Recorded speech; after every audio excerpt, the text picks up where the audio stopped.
ایک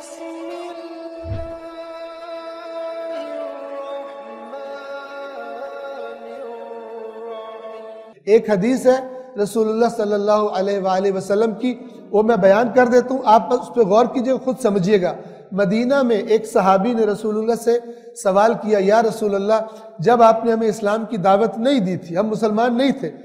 تب بھی ہم میں سے کچھ لوگ نیک کام کیا کرتے تھے، نیکیاں کرتے، اچھے کام کرتے تھے، جن کو اسلام نے بھی نیکیاں کہا ہے،